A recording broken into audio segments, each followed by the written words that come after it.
جو اصل فطرت نہیں بلکہ اس کا ریسائیکل شدہ ورژن ہے۔ تو کیا یہ ماس کلچر جسے ہم کہتے ہیں دراصل یہی ثقافتی ریسائکلنگ ہے؟ بودریلاڈ کے مطابق ہاں، لوگ اصل گہرائی میں نہیں جاتے، بس سطحی نشانیاں جمع کرتے ہیں تاکہ معاشرے کا حصہ محسوس کریں۔ انہوں نے ادنا مشترک ثقافت یا لوئسٹ کامن کلچر LCC کی اصطلاح استعمال کی ہے۔ LCC یہ کیا ہے؟ یعنی ثقافت کا وہ کم سے کم حصہ جو سب کو معلوم ہونا چاہیے، جیسے امتحان پاس کرنے کے لیے کم سے کم نمبر چاہیے ہوتے ہیں نا۔ ہاں۔ یہ گہری سمجھ نہیں بلکہ سماجی شمولیت کا ایک طریقہ ہے۔ بس اتنا جان لو کہ آپ باہر نہ رہ جاؤ۔ اور یہ صرف ثقافت تک محدود نہیں، انہوں نے ریڈیو گیمز اور کوئز شوز کی مثالیں بھی دی ہیں جہاں مقصد علم نہیں بلکہ شرکت اور رفتار ہے۔ بالکل، جیسے ٹرلپٹ گیم میں لوگ جواب سے سوال تک جاتے ہیں، یا کوئز مشین میں سوچنے کے بجائے آپ کتنی جلدی رد عمل دیتے ہیں، ریئیکشن ٹائم اس پر زور ہوتا ہے۔ صحیح۔ بودریلاڈ کہتے ہیں کہ ان کا اصل مقصد علم نہیں بلکہ رابطہ، کانٹیکٹ اور شرکت، پارٹیسپیشن، اس کا احساس پیدا کرنا ہے۔ یہ ٹیکنالوجی کے ذریعے ہونے والی ایک جدید رسم ہے۔ اور یہی منطق خریداری پر بھی لاگو ہوتی ہے؟ جی ہاں، خریدنا اب ضرورت پوری کرنا کم اور مختلف آپشنز میں سے انتخاب کرنا زیادہ بن گیا ہے، بالکل کوئز گیم کی طرح۔ پھر انہوں نے کچ اور گیجٹ کا ذکر کیا ہے، یہ کیا ہیں اور میڈیا کلچر سے کیسے جڑے ہیں؟ دیکھیں، کچ وہ سجاوٹی نقلی قسم کی چیزیں ہیں جو اکثر سوونیر کے طور پر ملتی ہیں۔ اچھا، جیسے تاج محل کا چھوٹا سا ماڈل؟ ہاں بالکل، ان میں اصلیت کم اور نقلی زیادہ ہوتی ہے۔ یہ اکثر نئے امیر ہونے والے طبقوں میں مقبول ہوتی ہیں جو اپنی حیثیت دکھانے کے لیے نشانیاں چاہتے ہیں۔ اور گیجٹ؟ گیجٹ دوسری طرف وہ کہتے ہیں کہ بعد از صنعتی معاشرے کی علامت ہے۔ یہ ایسی چیزیں ہیں جو بظاہر کارآمد لگتی ہیں لیکن ان میں بیکار ہونے کا امکان، پوٹینشیل یوزلیسنس اور کھیل کی طرح استعمال، لوڈک ویلیو، وہ شامل ہوتا ہے۔ مثال کے طور پر؟ جیسے کوئی بہت سارے فونٹس والا ٹائپ رائٹر، یا کوئی ایسی مشین جو بہت کچھ کرتی ہو مگر آپ کو اس کی ضرورت نہ ہو۔ بودریلاڈ کہتے ہیں کہ کچ اور گیجٹ دونوں ہی صارف معاشرے کی سطحی نوعیت اور نکالی کی جمالیات کو ظاہر کرتے ہیں۔ پن بال مشین کی مثال بھی دی گئی ہے جہاں کھلاڑی مشین کی روشنیوں اور آوازوں میں کھو جاتا ہے۔ کیا یہ بھی اسی کھیل یا لوڈک تعلق کی طرف اشارہ ہے؟ جی ہاں، بودریلاڈ کہتے ہیں کہ یہ تعلق جوڑ توڑ والا ہے، مینیپولیٹری ہے، جہاں اصل مقصد سمجھنا نہیں بلکہ سسٹم کے ساتھ کھلنا ہے۔ اور یہ رویہ صرف اشیاء تک نہیں، وہ کہتے ہیں یہ ہمارے لوگوں، ثقافت اور فرصت سے تعلقات پر بھی حاوی ہو رہا ہے۔ پاپ آرٹ کے بارے میں ان کا کیا خیال ہے؟ کیا وہ اسے صارفیت کی تنقید سمجھتے ہیں یا اسی کا حصہ؟ وہ کہتے ہیں کہ یہ دھواں ہے۔ ایک طرف پاپ آرٹ صارف معاشرے کی حقیقت کو دکھاتا ہے، نشانیاں، بڑے پیمانے پر پیداوار، مصنوعی ماحول۔ لیکن ایسا کرتے ہوئے وہ گہرائی یا تنقید کے بجائے سطح پر رہتا ہے۔ پاپ آرٹسٹ کہتے ہیں کہ وہ وہی دکھاتے ہیں جو دیکھتے ہیں، لیکن بودریلاڈ کے نزدیک یہ دنیا کو بدلنے کے بجائے اس میں پوری طرح ضم ہونے کی کوشش ہے۔ تو پھر کیا یہ آرٹ ہے بھی؟ وہ یہ بھی تسلیم کرتے ہیں کہ پاپ آرٹ اپنی کامیابی میں منطقی ہے کیونکہ وہ اسی نظام کی عکاسی کرتا ہے جس میں وہ موجود ہے۔ لیکن پاپ آرٹسٹ تو اصلیت اور جاگنے کی بات بھی کرتے ہیں، جیسے اولڈنبرگ یا جان کیج۔ ہاں، اور بودریلاڈ اسے ایک تضاد سمجھتے ہیں۔ دنیا مصنوعی نشانیوں کا کھیل بن چکی ہے، وہ اسے فطرت کے طور پر کیسے پیش کر سکتے ہیں؟ اینڈی وارہول کا وہ مشہور قول کہ میں مشین بننا چاہتا ہوں، یہ بھی اسی الجھن کو ظاہر کرتا ہے۔ تو آرٹ کا کیا رول رہ جاتا ہے؟ بودریلاڈ کے خیال میں آرٹ نہ تو پوری طرح روزمرہ میں جذب ہو سکتا ہے، نہ ہی اسے مکمل طور پر پکڑ سکتا ہے۔ پاپ آرٹس ٹھنڈا یعنی کول آرٹ ہے جو گہری جذباتی وابستگی کے بجائے تجریدی دلچسپی، ایبسٹریکٹ انوالومنٹ مانگتا ہے۔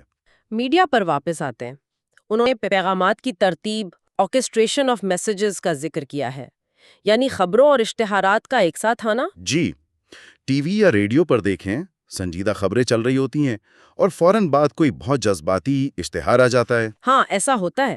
بودریلاڈ کہتے ہیں کہ اس کا اصل اثر یہ ہوتا ہے کہ ہر چیز برابر ہو جاتی ہے۔ تاریخ، کوئی معمولی واقعہ، معلومات، اشتہار، سب نشانیوں کی سطح پر آ جاتے ہیں۔ ہم مواد کو نہیں بلکہ ان تمام ممکنہ تماشوں کے تسلسل کو استعمال یعنی کنزیوم کرتے ہیں۔ یہ میکلوہن کے مشہور کال میڈیم ہی پیغام ہے، the medium is the message سے جڑتا ہے۔ بالکل، اصل پیغام مواد نہیں بلکہ وہ طریقہ ہے جس سے میڈیا حقیقت کو برابر قابل تبادلہ نشانیوں میں توڑ دیتا ہے۔ ویتنام جنگ کی خبر سے لے کر کسی ویرائٹی شو تک سب ایک ہی بہاؤ کا حصہ بن جاتے ہیں۔ تو حقیقت کیا رہ گئی پھر؟ بودرلاڈ یہاں بورسٹن کے نقلی واقعہ یعنی سیوڈو ایونٹ کا بھی حوالہ دیتے ہیں کہ واقعات اب تجربے سے نہیں بلکہ میڈیا کے ذریعے تیار کیے جاتے ہیں تاکہ وہ قابل استعمال کنزیومیبل بن سکیں۔ اور اشتہار بازی کے بارے میں ان کا کیا کہنا ہے؟ کیا وہ جھوٹے ہوتے ہیں؟ بودرلاڈ کہتے ہیں کہ اشتہار سچ اور جھوٹ سے بالاتر ہیں، وہ شے کو ایک واقعہ بنا دیتے ہیں۔ واقعہ کیسے؟ جدید اشتہار بازی وہ کہتے ہیں تب شروع ہوئی جب وہ خود بنائی گئی خبر میڈ نیوز بن گئی۔ چونکہ ان کا حقیقت سے کوئی براہ راست تعلق نہیں ہوتا، اس لیے وہ نہ سچے ہوتے ہیں نہ جھوٹے۔ وہ ایک خود پورا ہونے والی پیشن گوئی سیلف فلفلنگ پروفیسی کی طرح کام کرتے ہیں۔ یہ کہہ کر سچ کر دینا کہ یہ ایسا ہے۔ بالکل، جیسے پرسل واشز وائٹسٹ، یہ دعویٰ بار بار دہرا کر خود ہی اپنی دلیل بن جاتا ہے۔ اشتہار امید بیچتا ہے، سمجھ؟ میڈیا کا یہ تجزیہ تو واقعی بہت وسیع ہے۔ اب باب 8 کی طرف چلتے ہیں۔ عنوان ہے بہترین صارف شے، جسم۔ کیا مطلب ہے کہ جسم ایک صارف شے ہے؟ بودرلاڈ کا کہنا ہے کہ جدید معاشرے میں جسم پر جو توجہ دی جاتی ہے، خوبصورتی، فٹنس، صفائی، خوراک، علاج، جوانی کا جنون، جی ہاں، یہ تو بہت عام ہے۔ کہ یہ سب ظاہر کرتا ہے کہ جسم نے ایک طرح سے روح کی جگہ لے لی ہے۔ جسم اب صرف ہمارا ذاتی وجود نہیں رہا بلکہ ایک ایسی شے بن گئی ہے جسے دکھایا جاتا ہے، جس پر سرمایہ کاری کی جاتی ہے اور جسے استعمال کیا جاتا ہے۔ سرمایہ کاری جسم پر؟ جی، وہ اسے دوہری مشق کہتے ہیں۔ جسم بطور سرمایہ کیپٹل اور جسم بطور فیٹش یعنی ایک ایسی شے جس سے غیر معمولی لگاؤ ہو۔ اس کی وضاحت کیسے کی گئی ہے؟ ایل میگزین کی مثال دی گئی ہے۔ ہاں، میگزین کا نعرہ تھا آپ کے جسم کی خفیہ چابیاں۔ بودرلاڈ کہتے ہیں کہ جسم کو ایک علاقے کی طرح دریافت کیا جا رہا ہے تاکہ خوشی، صحت، خوبصورتی جیسی نشانیاں نکالی جا سکیں۔ یہ تو خود پسندی ہوئی نا، نارسزم ہے، لیکن یہ ذاتی نہیں بلکہ دکھاوے کے لیے منظم خود پسندی ہے۔ برجٹ بارڈو کا وہ مشہور جملہ اپنے جسم میں آرام دہ ہونا، وہ بھی ایک فیشن کی طرح ہے۔ جسم پر سرمایہ کاری ہوتی ہے لیکن مسابقت اور سماجی حیثیت کے لیے۔ انہوں نے فعلیاتی خوبصورتی، فنکشنل بیوٹی، اور فعلیاتی شہوانیت، فنکشنل ایروٹسزم جیسی اصطلاحات استعمال کی ہیں۔ ان کا کیا مطلب ہے؟ فعلیاتی خوبصورتی کا مطلب ہے کہ خوبصورتی اب صرف دیکھنے کی چیز نہیں بلکہ ایک کارآمد اثاثہ ہے۔ یہ جسم کی عملی قدروں جیسے توانائی، جنسی کشش، ان کو ایک ایسی چیز میں بدل دیتی ہے جس کا سماجی یا معاشی تبادلہ ہو سکے، ایکسچینج ویلیو۔ یعنی خوبصورتی ایک نشانی بن جاتی ہے؟ بالکل، اور فعلیاتی شیوانیت بھی اسی طرح ہے۔ یہ اصل جنسی خواہش سے مختلف ہے۔ یہ خواہش کی ان نشانیوں کا تبادلہ ہے جو جسم کے ذریعے ظاہر ہوتی ہیں۔ فیشن ماڈل کا جسم اس کی بہترین مثال ہے۔ وہ ایک جسم سے زیادہ ایک شکل، ایک فارم، ایک نشانی ہے۔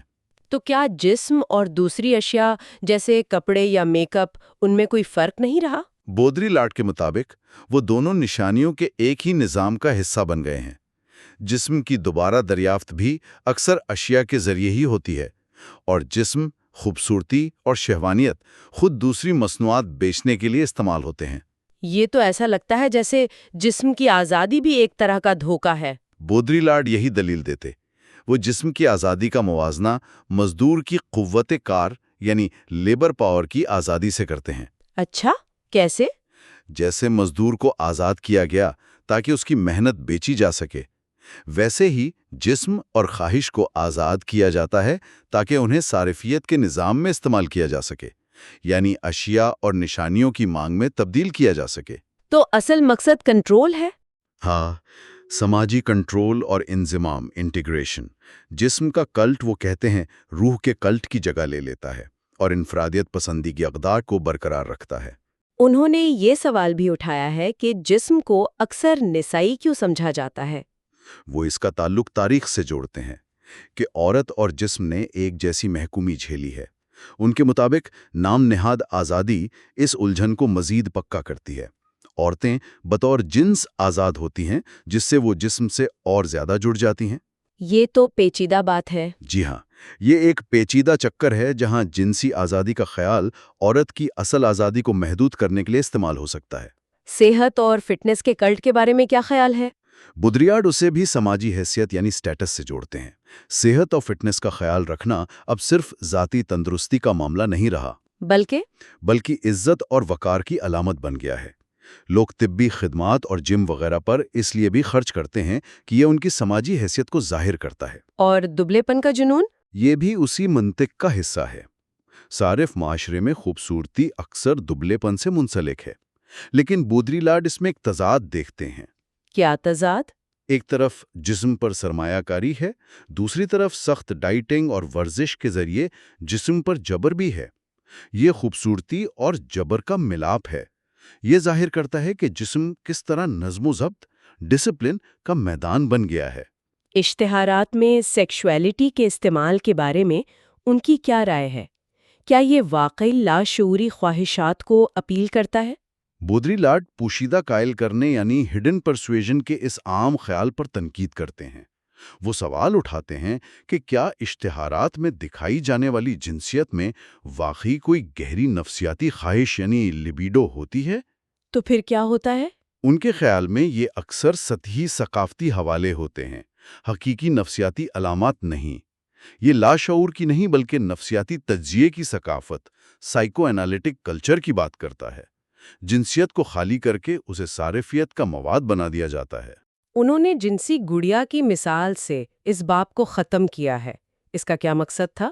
جنسی گڑیا ان کے نزدیک نکالی یعنی سیمولیشن اور بحالی یعنی ریسٹوریشن کی منطق کی انتہا ہے۔ یہ جنسیت کو اس کے علامتی معنی سے خالی کر کے صرف اعضاء اور تماشے تک محدود کر دیتی ہے۔ اسے ایک شے بنا دیتی ہے؟ جی بالکل، ایک شے جس کی استعمالی قدر یوز ویلیو اور تبادلہ قدر ایکسچینج ویلیو ہو۔ یہ جسم کا تجزیہ بھی کافی گہرا تھا۔ اب آخری باب 9، فرصت کا ڈرامہ یا وقت ضائع کرنے کی ناممکنیت۔ کیا مطلب ہے کہ وقت ضائع کرنا ناممکن ہے؟ بودریلاڈ دلیل دیتے ہیں کہ صارف معاشرے میں فرصت یعنی لیجر، جو کہ آزاد وقت ہونا چاہیے، وہ بھی صارفیت کے نظام کا حصہ بن گئی ہے۔ وہ کیسے؟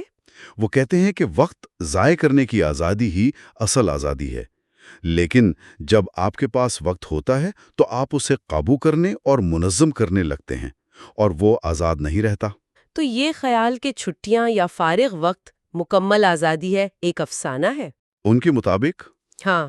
وہ مشہور کہانی سناتے ہیں کلب میڈ کی، جہاں مینیجنگ ڈائریکٹر اور چوکیدار دونوں چھٹیوں پر برابر ہوتے ہیں، جو بظاہر برابری دکھاتی ہے، لیکن اصل میں ایسا نہیں۔ بودریلاڈ کہتے ہیں کہ وقت کوئی غیر جانبدار چیز نہیں جسے بانٹا جا سکے، بلکہ یہ خود ثقافت اور پیداوار کے نظام کی پیداوار ہے۔ وقت پیسہ ہے والا تصور یہاں کیسے لاگو ہوتا ہے؟ بودریلاڈ کہتے ہیں کہ فارغ وقت بھی خریدا اور بیچا جاتا ہے۔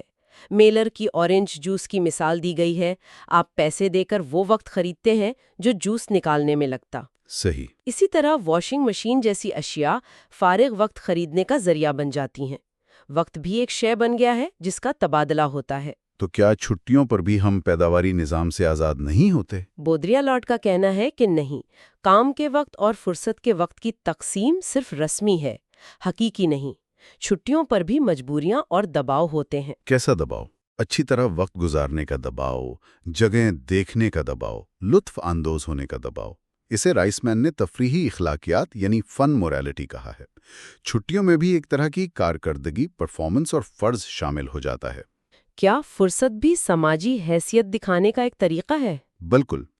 فرصت کا استعمال کیسے کیا جاتا ہے، یہ سماجی امتیاز، سوشل ڈسٹنکشن کو ظاہر کرتا ہے۔ کچھ نہ کرنا بھی ایک سرگرمی بن جاتا ہے، ایک سماجی کارکردگی۔ یعنی آرام کرنا بھی کام بن گیا؟ ایک طرح سے۔ بودریلاڈ سے بٹھائیے کے پوٹلاج کے تصور سے جوڑتے ہیں، یعنی حیثیت یا قدر پیدا کرنے کے لیے وقت کو ضائع یا قربان کرنا۔ اصل مقصد وقت کی بیکاری کا مظاہرہ کرنا ہے۔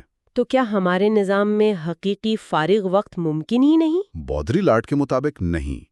فرصت کی تعریف ہمیشہ کام کے فرق سے ہوتی ہے، یہ خود مختار نہیں ہے، اور یہ فرق اکثر بڑھا چڑھا کر پیش کیا جاتا ہے۔ فرصت اسی دکھاوے پر زندہ رہتی ہے۔ تو وقت کیا بن جاتا ہے آخر میں؟ وقت علامتی معنی سے آزاد ہو کر دو چیزیں بنتا ہے، یا تو کام کا وقت یعنی کموڈٹی، یا فرصت کا وقار یعنی سائن ویلیو۔ تو ان تین ابواب کا خلاصہ کیا ہے؟ میڈیا، جسم اور فرصت کے بارے میں بودریلاڈ کا مرکزی نقطہ کیا ہے؟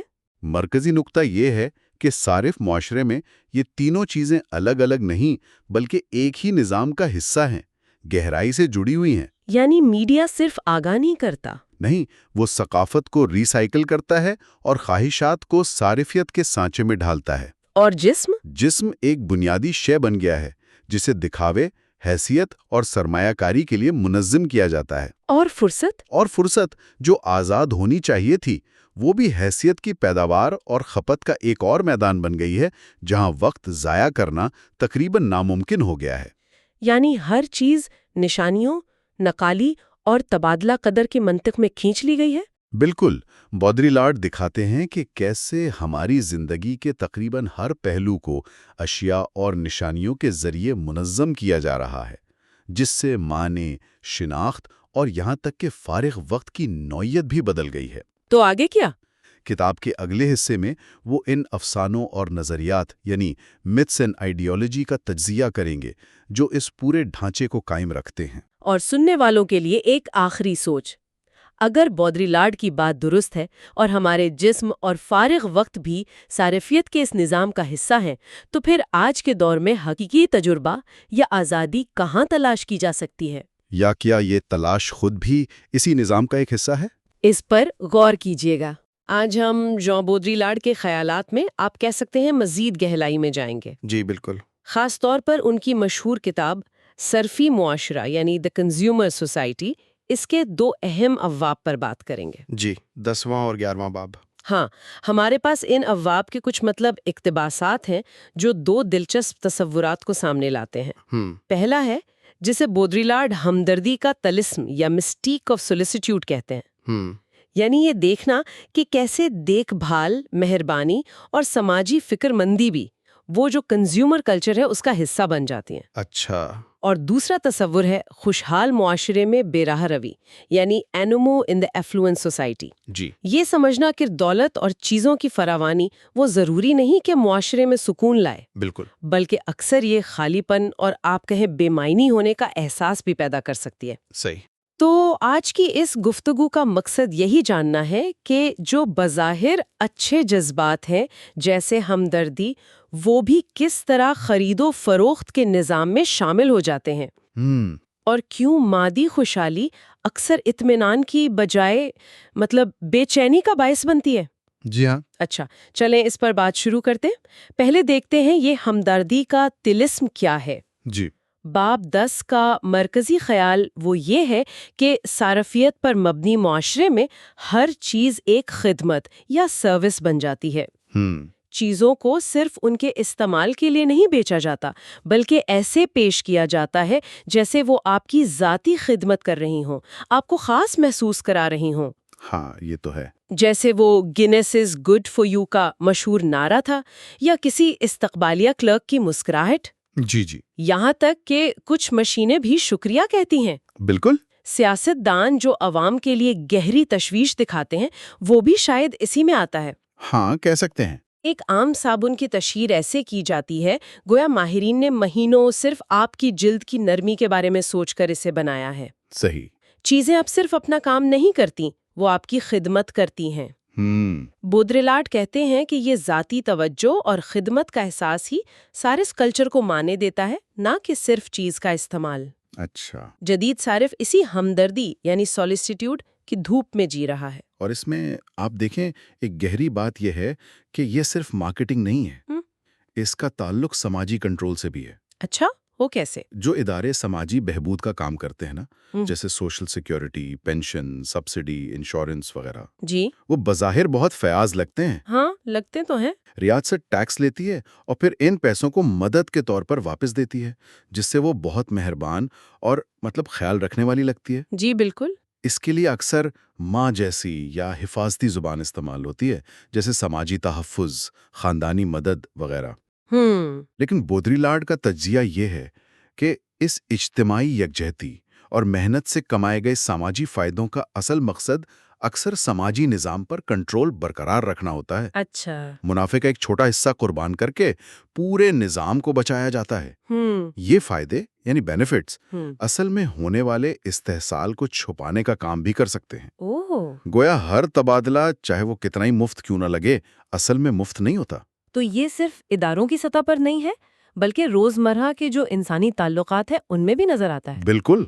بودری لاڈ کہتے ہیں کہ ہم انسانی تعلقات، گرم جوشی اور ایک دوسرے سے جڑے ہونے کے نشانات یعنی سائنز استعمال کرتے ہیں۔ نشانات؟ جی نشانات، کیونکہ شاید حقیقی گہرے تعلقات کمزور پڑ گئے ہیں۔ اچھا۔ مثال کے طور پر استقبالیہ کلرک کی وہ پیشہ ورانہ مسکراہٹ، ہاں۔ سوشل ورکر کا ہمدرد رویہ، تعلقات عامہ یعنی پی آر کے ماہرین جو کمپنیوں میں مصنوعی طور پر اچھا ماحول پیدا کرتے ہیں۔ جی جی۔ اشتہارات بھی اکثر بہت دوستانہ اور ذاتی انداز اپناتے ہیں، جیسے کوئی قریبی دوست بات کر رہا ہو۔ ہاں یہ تو دیکھا ہے۔ یہ مسکراتے رہو، کیپ اسمائلنگ والی جو ثقافت ہے، یہ سب اسی ہمدردی کے طلسم کا حصہ ہیں، جہاں تعلقات کی گرم جوشی بھی ایک طرح سے پیدا کی جاتی ہے اور استعمال ہوتی ہے۔ اس کا مطلب ہے کہ یہ جو ہمدردی ہمیں ہر طرف نظر آتی ہے یہ اصلی نہیں ہے مطلب؟ بودری لاڈ کے مطابق اس میں ایک تضاد ہے۔ یہ نظام بظاہر سماجی تعلقات بناتا ہے، لیکن چونکہ یہ مصنوعی طور پر یعنی صنعتی پیمانے پر پیدا کیا جاتا ہے، یہ اصل میں انسانوں کے درمیان فاصلے اور رابطے کی کمی کو بھی بڑھاتا ہے۔ وہ تاریخی موازنہ بھی کرتے ہیں، جیسے پرانے زمانے کی نوکروں والی خدمت جو آپ کہہ لیں منافقت پر مبنی تھی۔ ٹھیک۔ آج کے جمہوری دور میں جہاں برابری کی بات ہوتی ہے، وہاں یہ خدمت کا تصور ایک نیا تضاد پیدا کرتا ہے۔ صحیح۔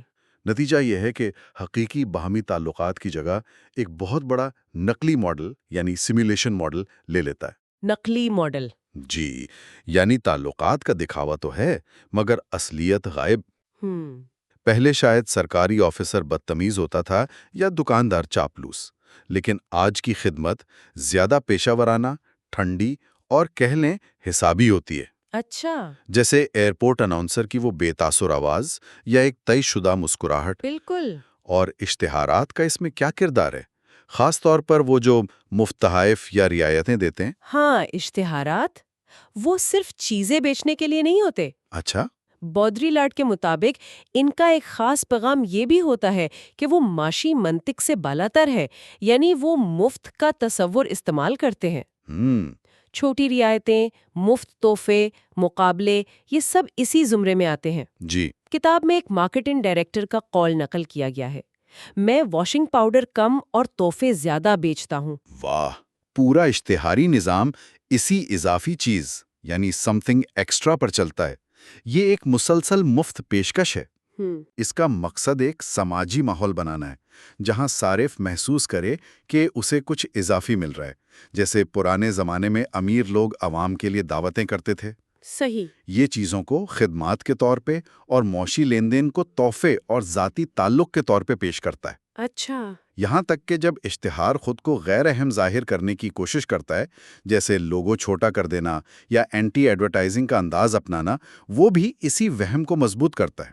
تو دکانوں کی سجی ہوئی کھڑکیاں بھی اسی کھیل کا حصہ ہیں؟ ہاں بالکل، وہ بھی علامتی طور پر دینے اور لینے کی جگہ ہیں۔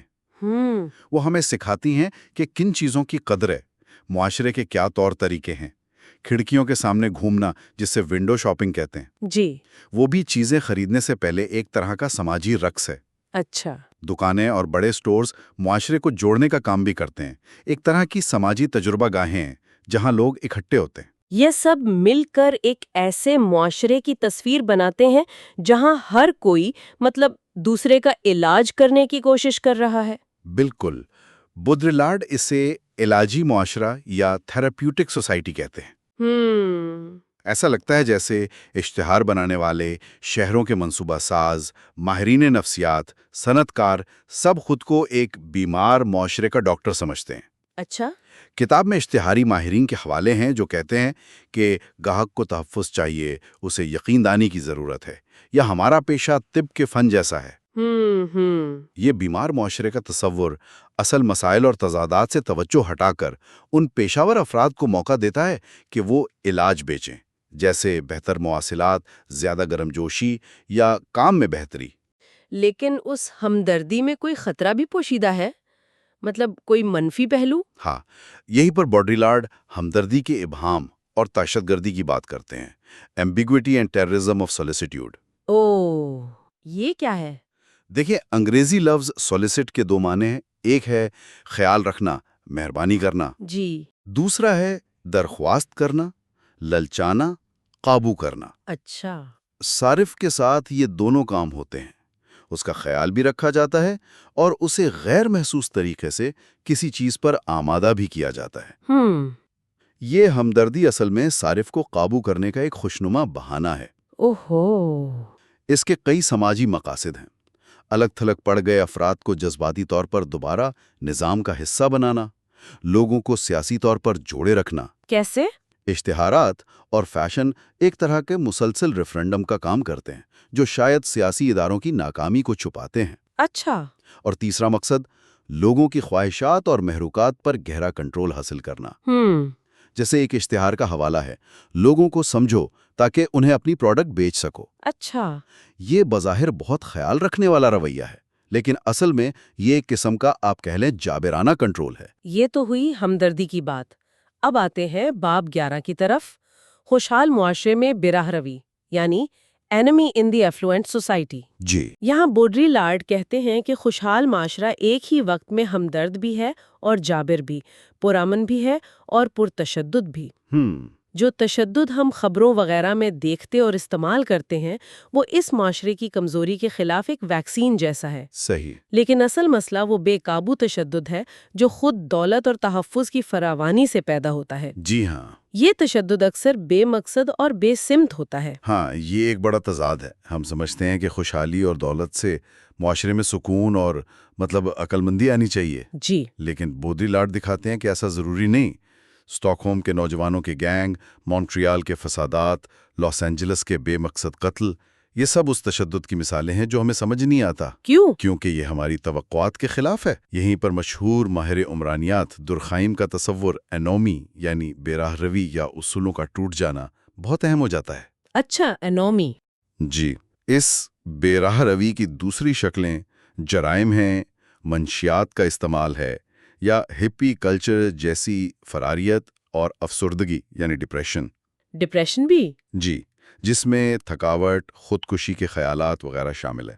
تو کیا مسئلہ یہ ہے کہ ہم دولت کو سنبھال نہیں پاتے یا کچھ اور؟ کچھ ماہرین جیسے گیلبریتھ نے کہا کہ شاید ہم خوشحالی کو اپنانے کے لیے تیار نہیں، ہماری ذہنیت اب بھی غربت اور پرانی اخلاقیات میں پھنسی ہوئی ہے۔ لیکن بودریلارڈ اس سے آگے جاتے ہیں۔ وہ سوال اٹھاتے ہیں کہ کیا خوشحالی اور لامحدود استعمال کی خواہش اتنی فطری ہے جتنا ہم سمجھتے ہیں؟ اچھا۔ شاید صارف بننے کے لیے بھی ہمیں تربیت دی جاتی ہے۔ خوشحالی کوئی جنت نہیں، بلکہ یہ اپنے ساتھ نئے قسم کے اخلاقی اور نفسیاتی دباؤ لاتی ہے۔ تو جو لوگ اس نظام کے خلاف رد عمل دکھاتے ہیں، چاہے وہ پرتشدد ہوں یا پرامن، وہ ان نئے دباؤ سے آزادی چاہتے ہیں۔ ہاں، ایک طرح سے یہ آزادی کا مطالبہ ہے۔ نفسیاتی طور پر دیکھیں تو یہ صرف پرانا احساس گناہ نہیں جو میں ورثے میں ملا، بلکہ یہ خوشحالی اور استعمال سے پیدا ہونے والا نیا احساس گناہ ہے۔ ہمیں چیزیں ملتی ہیں، تسکین ہوتی ہے، لیکن ساتھ ساتھ ایک بے چینی بھی جمع ہوتی رہتی ہے۔ یہ بے چینی تشدد میں کیسے بدلتی ہے؟ مطلب اس کا کیا تعلق ہے؟ بودریلارڈ کی تشریح یہ ہے کہ صارف معاشرہ ہمیں ضرورت کے اصول کو ماننے پر مجبور کرتا ہے۔ ضرورت کا اصول؟ یعنی ہر چیز، ہر ضرورت کی تسکین ممکن ہے اور مثبت ہے۔ یہ سوچ ہماری خواہش کی پیچیدگی، اس کی منفی اور دوہری حیثیت جسے ایمبیولنس کہتے ہیں، اس کو دبا دیتی ہے۔ اچھا۔ جب یہ دبی ہوئی منفی توانائی باہر نکلنے کا راستہ ڈھونڈتی ہے تو وہ یا تو بے چینی بن جاتی ہے یا پھر اچانک بے مقصد تشدد کی صورت میں پھٹ پڑتی ہے۔ یہ تشدد اصل میں اس خیال کے خلاف بغاوت ہے کہ ہر ضرورت پوری ہو سکتی ہے اور ہر چیز مثبت ہے۔ تو معاشرہ اس سے جیسے نمٹتا ہے؟ معاشرہ اس سے نمٹنے کے لیے دو کام کرتا ہے۔ ایک تو علاج کے ادارے بڑھاتا ہے، تسلی، مسکراہٹیں، تھیراپی، دوائیں، تاکہ بے چینی کم ہو۔ دوسرا، وہ اسی بے چینی جرم و تشدد کو بھی استعمال کی چیز بنا دیتا ہے۔ وہ کیسے؟ جیسے جرائم پر مبنی کہانیاں یا ثقافتی بے چینی کو فیشن بنا دینا۔ اچھا، لیکن یہ کنٹرول کبھی مکمل نہیں ہوتا۔ اس نئی قسم کے تشدد کی کچھ مثالیں ہیں کتاب میں؟ جی، بودریلاڈ کچھ مشہور واقعات کا ذکر کرتے ہیں، جیسے رچرڈ سپیک کے قتل، سی جے وٹمن کی یونیورسٹی میں فائرنگ، ایمسٹرڈیم میں پرووو نامی گروہ کے فساد، یا پولانسکی ویلا کے قتل۔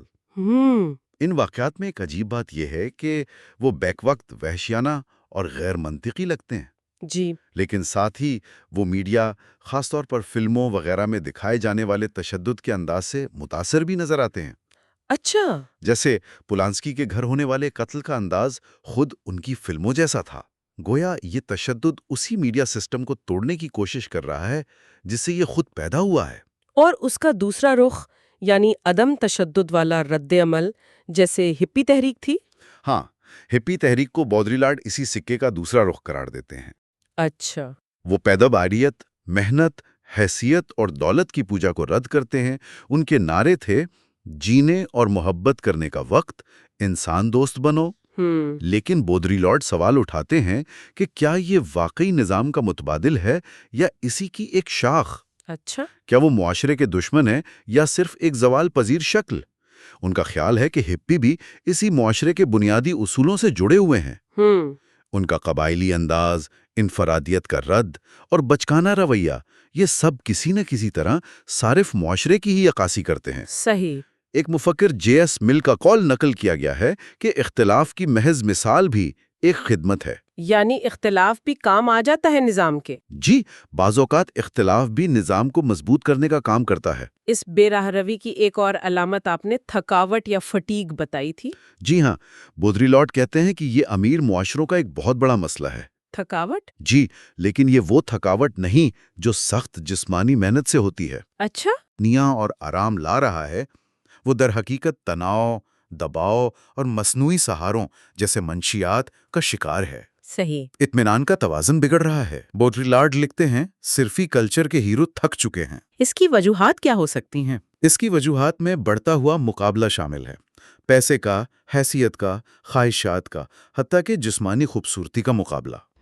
خواہشات اور ان کی تسکین کے درمیان فاصلہ بڑھتا جا رہا ہے اور فرد اس دباؤ میں بکھر جاتا ہے۔ تو یہ تھکاوٹ صرف سستی نہیں بلکہ ایک طرح کا احتجاج ہے۔ بودریلاڈ اس کی ایک دلچسپ تشریح پیش کرتے ہیں۔ جی، وہ کہتے ہیں کہ یہ تھکاوٹ، یہ سستی، یہ بوریت، چاہے وہ مزدور کی سست روی ہو، طالب علم کی کلاس میں عدم دلچسپی ہو یا شہری کی سیاسی لاتعلقی، یہ دراصل اس عمومی غیر فعالیت یعنی پیسیوٹی کے خلاف ایک غیر فعال قسم کا احتجاج یا پوشیدہ تشدد ہے جو معاشرہ ہم پر مسلط کرتا ہے۔ اچھا، پوشیدہ تشدد؟ جی، یہ احتجاج ہے جو باہر نکلنے کی بجائے اندر کی طرف مڑ گیا ہے۔ اس کا تعلق افسردگی یعنی ڈپریشن سے بھی ہے۔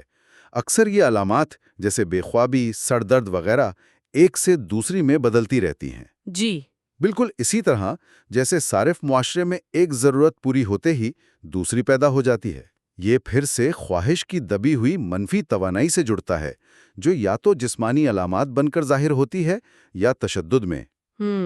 دلچسپ بات یہ ہے کہ یہ تھکاوٹ یا افسردگی اکثر تب زیادہ محسوس ہوتی ہے جب کام کا دباؤ ختم ہوتا ہے۔ اچھا، جیسے چھٹی والے دن سر درد یا ریٹائرمنٹ کے بعد بیماری۔ صحیح۔ یہاں تک کہ ہر وقت مصروف رہنے کی مجبوری بھی شاید اسی دبی ہوئی جارحیت کا اظہار ہو سکتی ہے۔ اور آخر میں یہ تھکاوٹ بھی ایک سماجی حیثیت کی علامت بن سکتی ہے جسے لوگ دکھاوے کے لیے استعمال کرتے ہیں۔ تو ان سب باتوں کا خلاصہ کیا ہے؟ مطلب ہم کیا سمجھیں اس سے؟ خلاصہ یہ ہے کہ بودری-لاڈ ہمیں دکھاتے ہیں کہ صارف معاشرہ کتنا پیچیدہ اور آپ کہیں تضادات سے بھرا ہوا ہے۔ ایک طرف وہ ہمدردی کے طلسم کے ذریعے مہربانی اور سخاوت جیسے جذبات کو بھی اپنے نظام میں شامل کر لیتا ہے، انہیں ایک طرح کی شے بنا دیتا ہے۔ جی۔ دوسری طرف خوشحال معاشرے میں بیرا روی کے تصور سے وہ یہ واضح کرتے ہیں کہ مادی دولت اور فراوانی لازمی طور پر خوشی اور سکون نہیں لاتی، بلکہ اکثر خالی پن، بے چینی اور یہاں تک کہ بے مقصد تشدد کو جنم دیتی ہے۔ صارف معاشرہ ہمیں خوشی اور تحفظ کا وعدہ کرتا ہے، لیکن اکثر ہمیں صرف چیزیں دیتا ہے، حقیقی اطمینان نہیں۔ اور یہ خیالات بودری-لاڈ کے بعد کے کام کے لیے مطلب ایک بنیاد فراہم کرتے ہیں؟ بالکل، یہ تنقید ان کے بعد کے نظریات، خاص طور پر سیمولیشن یعنی نکالی اور ہائپر ریالٹی یعنی حقیقت سے زیادہ حقیقی لگنے والے دکھاوے کے تصورات کی طرف لے جاتی ہے۔ اچھا۔ جن پر وہ بعد میں زیادہ تفصیل سے لکھیں گے۔ وہ ان کہانیوں اور نظریات کا پردہ فاش کرنے کی کوشش کرتے ہیں جو اس پورے نظام کو قائم رکھتے ہیں۔ تو آخر میں ایک سوال جو ہمارے سننے والوں کو سوچنے پر مجبور کر سکتا ہے۔ جی۔ اگر ہماری مہربانی کے کام، ہماری فیاضی اور یہاں تک کہ ہماری اپنی بے چینی، تھکاوٹ یا غصے کے احساسات بھی اسی صارف نظام سے تشکیل پاتے ہیں اور اسی کے ذریعے استعمال ہو جاتے ہیں، تو پھر آج کے دور میں حقیقی انسانی تعلق یا سچا اختلاف کہاں پایا جا سکتا ہے؟ یہ بہت گہرا سوال ہے۔ کیا اس نظام کے بنائے ہوئے کوڈ سے باہر کوئی جگہ باقی ہے؟ یہ ایک سوال ہے جس پر غور کیا جا سکتا ہے۔ بالکل، اس پر سوچنا چاہیے۔ آج ہم ژان بودریلار کی کتاب دی کنزیومر سوسائٹی کے ایک بہت ہی دلچسپ حصے کا جائزہ لے رہے ہیں۔ یہ اس کتاب کا آخری حصہ ہے اور اس کا عنوان ہے آن کنٹمپریری ایلینیشن اور the end of the pact with the devil. جی، یعنی جدید بیگانگی یا شیطان سے معاہدے کا خاتمہ۔ بالکل، اور یہاں بودریلار صارف معاشرے یعنی کنزیومر سوسائٹی کے بارے میں جو ان کے مرکزی خیالات ہیں نا، ان سب کو اکٹھا کرتے ہیں۔ وہ ایک بنیادی سوال اٹھاتی ہیں، یہ جو ہمارے آج کل کی زندگی ہے، جو دیکھنے میں تو بڑی آزاد لگتی ہے، بہت سے انتخاب ہیں، مواقع ہیں، کیا یہ واقعی ویسی ہے جیسی نظر آتی ہے؟ بودریلار کہتے ہیں کہ نہیں، یہ دراصل ایک نئی، شاید پہلے سے زیادہ گہری قسم کی بیگانگی پیدا کر رہی ہے۔ ایلینیشن، ایک طرح کی لاتعلقی۔ لاتعلقی کس چیز سے؟ لوگوں کی اپنی ہی حقیقت سے، اپنے آپ سے۔ یہ جو کنزمپشن ہے، صرفیت، یہ ہم سے وعدہ کرتی ہے خوشی کا، شناخت کا، زندگی میں معنی کا۔ جی ہاں، یہی تو دکھایا جاتا ہے، لیکن بودریلار کے مطابق حقیقت میں یہ ہمیں خواہشات اور ایک کبھی نہ ختم ہونے والی تشنگی، ایک عدم اطمینان کے چکر میں پھنسا دیتی ہے۔ بالکل، اور اس پوری کیفیت کو سمجھانے کے لیے بودریلار ایک بڑا زبردست استعارہ، ایک میٹافور استعمال کرتے ہیں، شیطان سے معاہدہ، پیکٹ ود دی ڈیول۔ اچھا۔ کہتے ہیں کہ جدید معاشرے نے، ہم سب نے مل کر ایک سودا کیا ہے۔ ہم نے جو اصل انسانی قدریں تھیں، جیسے سچائی، اصلیت یعنی اوتھینٹسٹی، کمیونٹی کا احساس، یا اپنی ذات کو، اپنی پہچان کو چیزوں اور کنزمپشن سے ہٹ کر سمجھنے کی صلاحیت، ان سب کو ہم نے صارفیت کے جھوٹے وعدوں کے بدلے بیچ دیا ہے۔ اوہ، مطلب اس چکا چوند کے لیے؟ جی ہاں، ہمیں لگتا ہے کہ ہمیں آرام مل گیا، دولت مل گئی، سہولتیں ہیں، آزادی بہت ہے، لیکن بودریلار کہتے ہیں کہ اس کی قیمت ہم نے اپنی روح، اپنی اصلیت، اپنے بامانی رشتوں کی شکل میں ادا کی ہے۔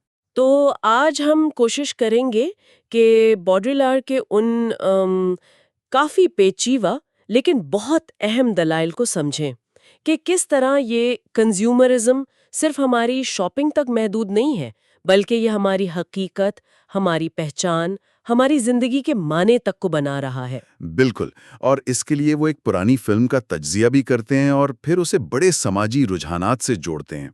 تو آئیے اس پر ذرا گہرائی میں بات کرتے ہیں۔ بودریلار اپنی بات شروع کرتے ہیں ایک پرانی کلاسک جرمن خاموش فلم سے، the student of Prague, Prague کا طالب علم۔ یہ 1913 میں بنی تھی۔ جی، کافی پرانی فلم ہے۔ کہانی اس کی بڑی علامتی ہے۔ ایک غریب طالب علم ہے، بیلڈن نام کا، پراگ میں پڑھتا ہے۔ پیسے نہیں ہے لیکن خواہش ہے کہ معاشرے میں اونچا مقام ملے۔ عام خواہش۔ تو ایک پراسرار آدمی آتا ہے جو اصل میں شیطان کا ایجنٹ یا روپ ہے۔ وہ اسے ایک ڈیل پیش کرتا ہے کہ میں تمہیں بہت ساری دولت دوں گا، بس بدلے میں مجھے تمہارے آئینے کا عکس چاہیے، مرر امیج۔ صرف عکس؟ عجیب سودا۔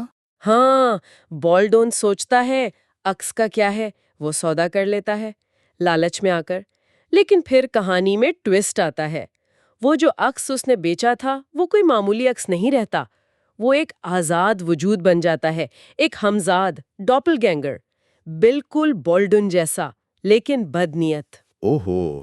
اور وہ اس کا پیچھا کرنے لگتا ہے، اس کی زندگی میں گھس جاتا ہے، اس کے نام پر غلط کام کرتا ہے، یہاں تک کہ اس کی محبت میں بھی رکاوٹ بنتا ہے۔ یعنی اس کی زندگی تباہ کرنے لگتا ہے۔ بالکل، بالڈون بیچارہ تنگ آ جاتا ہے، وہ اس ہمزاد سے چھٹکارا پانا چاہتا ہے۔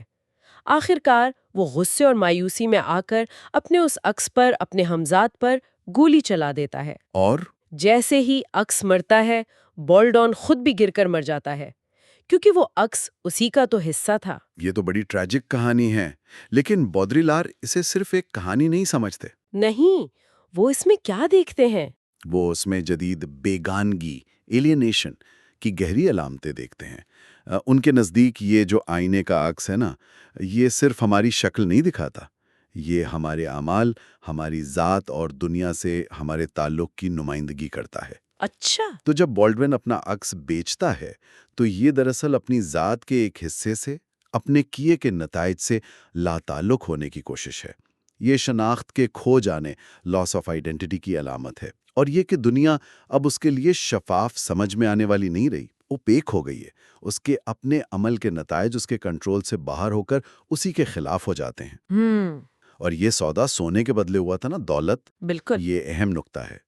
سونا یعنی دولت، تبادلہ قدر، ایکسچینج ویلیو، یہ سیدھا اشارہ ہے کموڈٹی لاجک کی طرف، اور اس چیز کی طرف جسے مارکس نے کموڈٹی فیٹشزم کہا تھا۔ اچھا، وہ کیا تھا؟ یعنی سرمایہ دارانہ نظام میں کیسے ہماری محنت سے بنی چیزیں یا ہمارے اعمال بنتے ہی ہم سے بیگانہ ہو جاتے ہیں، ان میں ایک اپنی طاقت آ جاتی ہے، جیسے ان پر کوئی روح یا شیطان قابض ہو گیا ہو، وہ بازار کے اصولوں پر چلنے لگتی ہیں، ہماری مرضی سے آزاد۔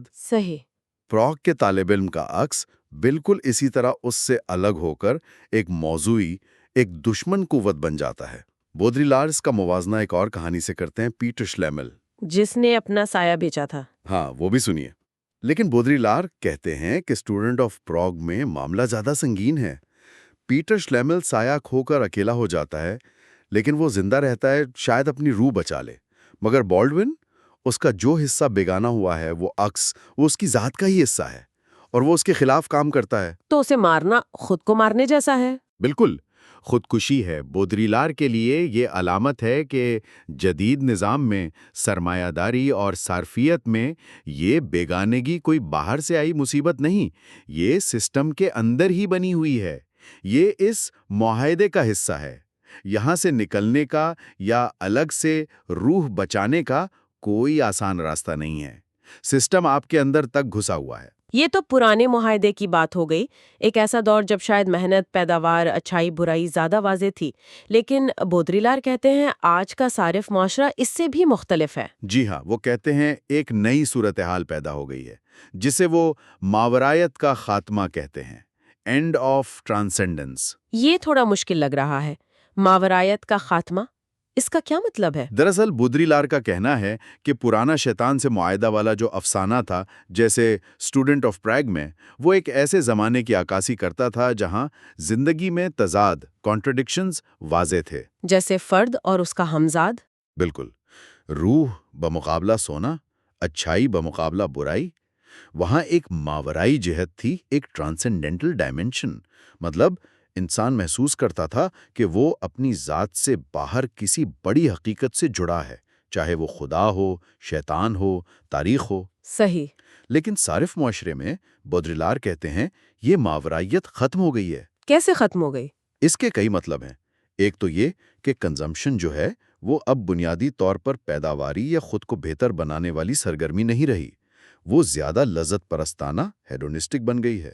آرام، تسکین اور ایک طرح سے رجت پسندانہ، ریگریسو، مطلب آگے بڑھنے یا کچھ نیا بنانے کے بجائے پہلے سے موجود نشانات، سائنز، پیغامات، امیجز کو بس جذب کرتے رہنا اور ان میں کھو جانا۔ یعنی چیزیں ضرورت کے لیے نہیں بلکہ سٹیٹس، سٹائل، خوشی کے نشان کے طور پر۔ بالکل۔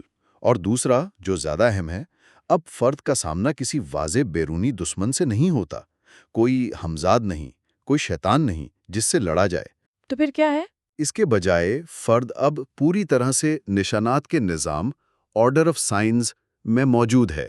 ایمیننٹ مطلب اب کوئی باہر نہیں رہا، کوئی ماوراء نہیں، فرد کی ذات، اس کی پہچان، اس کی حقیقت، سب کچھ اسی نشانات کے جال میں، اسی کلچر میں، اسی اشتہاری دنیا کے اندر ہی گھل مل گئی ہے، تحلیل ہو گئی ہے۔ ڈیزالوڈ۔ فرد ان نشانات کے لامتناہی امتزاجات، کمبینیشنز میں بٹا ہوا ہے۔ اس کی کوئی اپنی ٹھوس، آزاد حیثیت نہیں رہی۔ اچھا، تو اگر میں صحیح سمجھ رہی ہوں تو یہ اپنی ہی تصویر سے لڑنے جیسا نہیں، بلکہ یہ ایسا ہے جیسے ہم سوشل میڈیا پر لامتناہی پروفائلز میں کھو گئے ہیں، یا آن لائن شاپنگ کی ہزاروں آپشنز میں، اور ہم کیا ہیں وہ بس یہ ہے کہ ہم کیا لائک کرتے ہیں، کیا خریدتے ہیں، کن ٹرینڈز کو فالو کرتے ہیں۔ کیا یہ مطلب ہے؟ آپ نے بالکل صحیح پکڑا ہے۔ بودریلار کا یہی نکتہ ہے۔ اب کسی فاؤسٹ جیسے معاہدے کی ضرورت ہی نہیں کہ شیطان آئے اور روح مانگے۔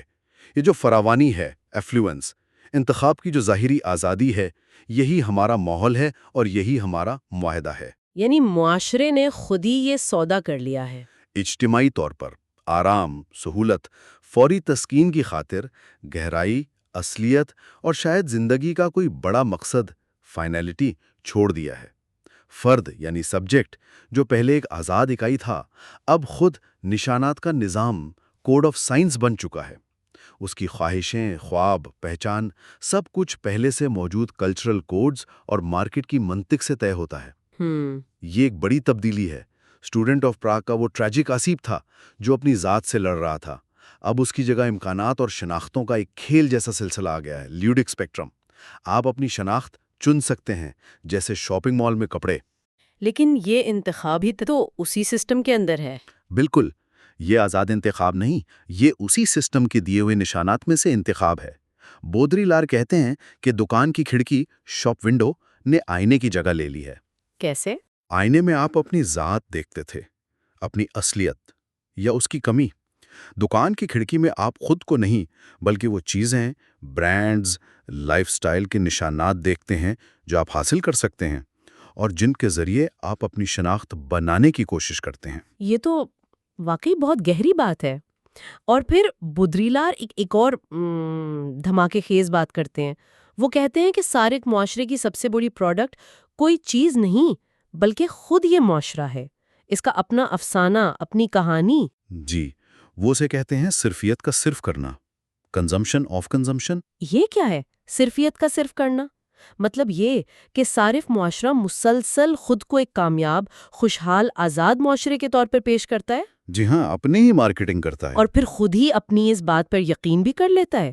وہ اپنے ہی بنائے ہوئے افسانے کو استعمال کرتا ہے، اسی پر جیتا ہے۔ بالکل، فراوانی، خوشحالی، انتخاب، یہ سب اس افسانے کا حصہ ہیں، اور اشتہار بازی، ایڈورٹائزنگ، اس میں مرکزی کردار ادا کرتی ہے۔ وہ صرف چیزیں نہیں بیچتی۔ نہیں، وہ پورا ایک لائف سٹائل، ایک سوچ بیچتی ہے۔ جی، یہ یقین کہ خوشی اور کامیابی چیزیں حاصل کرنے میں ہے۔ بودریال یہاں امریکی مورخ ڈینیل بوسٹن کا بھی ذکر کرتے ہیں نا؟ ہاں، بوسٹن کی ان کی مثالیں استعمال کرتے ہیں۔ جیسے بوسٹن نے کہا تھا کہ کیسے سوڈو ایونٹس یعنی نقلی واقعات جو صرف میڈیا کے لیے بنائے جاتے ہیں، وہ اصل واقعات کی جگہ لے لیتے ہیں۔ اچھا۔ یا جیسے پبلک اوپینین پولز جو رائے ناپنے کا دعویٰ کرتے ہیں، وہ خود رائے بنانے لگتے ہیں۔ یا سیلیبریٹیز جو صرف مشہور ہونے کی وجہ سے مشہور ہیں، ان کا کوئی اصل کام یا قابلیت نہیں ہوتی۔ Well known for their well nonsense. بالکل، اور جب عام لوگ ان کی نقل کرتے ہیں تو وہ کس کی نقل کر رہے ہوتے ہیں؟ ایک ایسی امیج کی جو خود معاشرے نے بنائی ہے۔ یہ ایک بند دائرہ ہے، ٹوٹالوجی۔ چیز خود اپنی تعریف بن جاتی ہے۔ جیسے ٹی وی کے وہ خوشحال خاندان، ہم انہیں دیکھتے ہیں، ان جیسا بننا چاہتے ہیں، اور یوں وہ پیشین گوئی خود کوری ہو جاتی ہے۔ سیلف فلفلنگ پروفیسی، صارف معاشرہ ایک بہت بڑی سیلف فلفلنگ پروفیسی ہے، اور بودریلار کے نزدیک معاشرے کا یہ جو خود کو ہی صرف کرنے کا عمل ہے، یہ جڑا ہے ایک گہری کمی سے۔ معاشرے میں کسی بڑے مشترکہ افسانے، گرینڈ میتھ، یا کسی ماورائے مقصد ٹرانسینڈنس کی کمی سے۔ اچھا۔ چونکہ اب کوئی بڑا مذہبی، سیاسی یا تاریخی مقصد نہیں رہا جو سب کو جوڑ سکے، تو بس ایک ہی افسانہ بچا ہے، وہ یہ کہ معاشرہ اپنی ہی حالت، اپنی ہی خوشحالی، اپنی ہی کارکردگی کو دیکھتا رہے، اسی پر غور کرتا رہے۔ یعنی معاشرہ بس خود کو ہی دیکھ رہا ہے؟ جی، خود کو ہی دیکھ رہا ہے، خود پر ہی غور کر رہا ہے، اپنی ہی بنائی ہوئی تصویر میں مگن ہے۔ بودری-لار اسے کہتے ہیں اجتماعی خود پسندی، کلیکٹیو نارسسزم۔ جیسے اشتہار ہمیں اپنی باڈی، اپنی شکل، اپنے سٹیٹس پر فوکس کرواتے ہیں، ویسے ہی پورا معاشرہ اجتماعی طور پر اپنی ہی امیج کا غلام بن گیا ہے۔ لیکن یہاں ایک اور بات ہے، ایک تضاد۔ بودری-لار کہتے ہیں کہ یہ جو صارف معاشرے کا افسانہ ہے نا، اس کے دو پہلو ہیں۔ دو پہلو؟ وہ کیا ہے؟ ایک طرف تو کنزمپشن، فراوانی، خوشی کا جشن، میڈیا، اشتہار، پاپ کلچر، سب یہی گیت گاتے ہیں۔ جی ہاں، ہر طرف یہی ہے۔ لیکن دوسری طرف اسی کنزمپشن کی مسلسل برائی بھی کی جاتی ہے، مذمت ہوتی ہے۔ ہاں، یہ بھی ہے۔ لوگ کہتے ہیں مادیت پرستی بڑھ گئی، فضول خرچی ہے، قدریں ختم ہو رہی ہیں، دانشور، مولوی، عام لوگ بھی۔ بالکل۔ اب عام طور پر تو ہم سوچیں گے کہ یہ تنقید اچھی چیز ہے، یہ صارفیت کے خلاف مزاحمت ہے۔ ہاں، یہی لگتا ہے۔ لیکن بودھی-لار کا تجزیہ یہاں بہت ہی چونکا دینے والا ہے۔ وہ کہتے ہیں کہ یہ جو تنقیدی آواز ہے نا، کریٹیکل کاؤنٹر ڈسکورس، یہ صارفیت کی برائیوں پر بات کرنا، یہ اس افسانے سے باہر نہیں ہے، یہ اسی کا حصہ ہے۔ کیا مطلب؟ تنقید بھی سسٹم کا حصہ ہے۔ جی ہاں، یہ تنقید چاہے کتنی ہی نیک نیتی سے ہو، آخر میں اسی سسٹم کو مضبوط کرتی ہے جسے وہ چیلنج کر رہی ہوتی ہے۔ وہ کیسے؟ اشیاء، دولت، وہ اچھی ہیں یا بری؟ یہ سسٹم کی بنیاد اس کی ساخت پر سوال نہیں اٹھاتی، یہ اسی ساخت کے اندر رہ کر اچھائی برائی کا فیصلہ کرتی ہے۔ اوہ! بودری-لار اس کے لیے خدا اور شیطان کی مثال دیتے ہیں۔ پرانے زمانے میں خدا پر یقین شیطان کے بغیر ممکن نہیں تھا، دونوں ایک دوسرے کو طاقت دیتے تھے۔ صحیح۔ اسی طرح وہ کہتے ہیں آج کا صارف معاشرہ کنزمپشن کے جشن اور اس کی مذمت کے توازن پر کھڑا ہے۔ یہ جو مذمت ہے، یہ جشن والے پہلو کو ایک طرح کی اخلاقی سپورٹ دیتی ہے، ایک الارم سسٹم بن جاتی ہے جو سسٹم کو بالکل ہی بے لگام ہونے سے روکتا ہے مگر اس کی بنیاد کو نہیں چھیڑتا۔ وہ اس پوری کیفیت کو سفید جادو، وائٹ میجک یا وائٹ میس یا وائٹ ماس کہتے ہیں۔ سفید یعنی پاک، بے داغ، لیکن یہاں مطلب ہے خالی، بے رنگ اور ہر چیز کو جذب کر لینے والا۔ ہر چیز کو جذب کرنے والا۔ جی، یہ ایک سیر شدہ سیچوریٹڈ معاشرہ ہے۔ یہ اپنی تنقید کو بھی اپنے اندر پی جاتا ہے، اسے بے اثر کر دیتا ہے۔ یہاں حقیقی بغاوت، ہیرسی یعنی ایسی سوچ جو سسٹم کی بنیادوں کو ہلائے، اس کی گنجائش ہی نہیں بچتی۔ ہر قسم کی مخالفت، ہر تنقید پہلے سے ہی اس سسٹم کے کھیل کا حصہ بن جاتی ہے۔ یہ ایک ایسے معاشرے کی سیفٹی ہے جس کی کوئی گہرائی نہیں اور جو اپنے سوا کسی اور حقیقت کو ماننے کو تیار نہیں۔ تو اگر میں اس سب کو سمیٹنے کی کوشش کروں تو بودری-لار کا مرکزی نقطہ یہ ہوا کہ صارف معاشرہ ایک بہت ہی چالاک قسم کا نظام ہے۔ یہ صرف ہمیں چیزیں نہیں خریدواتا، بلکہ یہ ہماری سوچ، ہماری پہچان اور یہاں تک کہ جو ہم اس پر تنقید کرتے ہیں اسے بھی کنٹرول کرتا ہے۔ جی، یعنی صارفیت پر افسوس کرنا، مادیت پرستی کا رونا، یہ سب بھی اسی گیم کا حصہ ہے جو ہمیں اسی سسٹم میں پھنسائے رکھتا ہے۔ یہ ہماری توجہ چیزوں پر رکھتا ہے اور اصل گہری ساختوں یا متبادل راستوں پر سوچنے نہیں دیتا۔ کیا یہ ٹھیک سمجھا میں نے؟ جی ہاں، یہ بالکل درست خلاصہ ہے۔ بودری-لار کی بنیادی وارننگ یہی ہے کہ صارف معاشرے کو صرف ایک معاشی نظام یا کچھ بری عادتیں سمجھنا بھول ہے۔ یہ صرف چیزوں یا دولت کا معاملہ نہیں ہے۔ یہ ایک پورا ثقافتی، سماجی، نفسیاتی نظام ہے جو ہماری سوچ، ہماری قدریں، ہمارے رشتے، ہماری حقیقت کا تصور سب کچھ گہرائی میں بنا رہا ہے۔ یہ ہمیں لگتا ہے کہ ہمارے پاس بہت چوائس ہے، آزادی ہے، لیکن اصل میں یہ ایک نئی، زیادہ لطیف، سٹل مگر گہری قسم کی بیگانگی پیدا کرتا ہے۔ یہ وہ پرانی والی بیگانی نہیں، یہ وہ نہیں جو اسٹوڈنٹ آف پراگ میں تھی جہاں بندہ اپنے عکس سے لڑ رہا تھا۔ یہ وہ بیگانگی ہے جہاں فرد نشانات کے سمندر میں کھو جاتا ہے، اپنی اصلیت کھو دیتا ہے اور اسے پتہ بھی نہیں چلتا۔ بودری-لار اس باب کو ختم کرتے ہوئے کوئی امید کی بات کرتے ہیں یا بس مایوسی ہے؟ وہ ایک طرح سے انقلابی نوٹ پر ختم کرتے ہیں۔ وہ کہتے ہیں کہ ہمیں چیزوں کی یہ جو ظاہری فراوانی ہے، اپیرنٹ پلینیٹیوڈ، اور نشانات کا یہ جو کھیل ہے، اس کے جال کو توڑنا ہوگا، مسترد کرنا ہوگا۔ اچھا، وہ کوئی چھوٹی موٹی اصلاح کی بات نہیں کرتے، بلکہ وہ امید یا توقع کرتے ہیں ایسے پرتشدد دھماکوں کی، وائلنٹ ایرپشنز، جو اس ہموار، سفید، خود میں مگن نظام کی سطح کو توڑ دیں۔ جیسے شاید وہ مئی 1968 کے فرانس کے واقعات کی طرف اشارہ کر رہے ہیں، جب طلباء اور مزدور سڑکوں پر نکل آئے تھے اور انہوں نے وقتی طور پر ہی صحیح صارف معاشرے کی بنیادوں کو ہلا دیا تھا۔ تو یہ ہمیں ایک بڑے سوال پر چھوڑ جاتا ہے۔ اگر بوڈریلارڈ ٹھیک کہہ رہے ہیں اور یہ سسٹم اتنا طاقتور ہے کہ اپنی تنقید کو بھی ہضم کر جاتا ہے، تو پھر حقیقی تبدیلی آئے گی کیسے؟ کیا چیز ہے جو واقعی اس سفید عبادت، اس وائٹ ماس میں خلل ڈال سکتی ہے؟ اس خود ساختہ افسانے سے آگے کیا ہے یا کیا ہو سکتا ہے؟ بودریلار اس کا کوئی سیدھا جواب نہیں دیتے، لیکن یہ سوالات آج بھی اتنے ہی اہم ہیں، شاید پہلے سے بھی زیادہ۔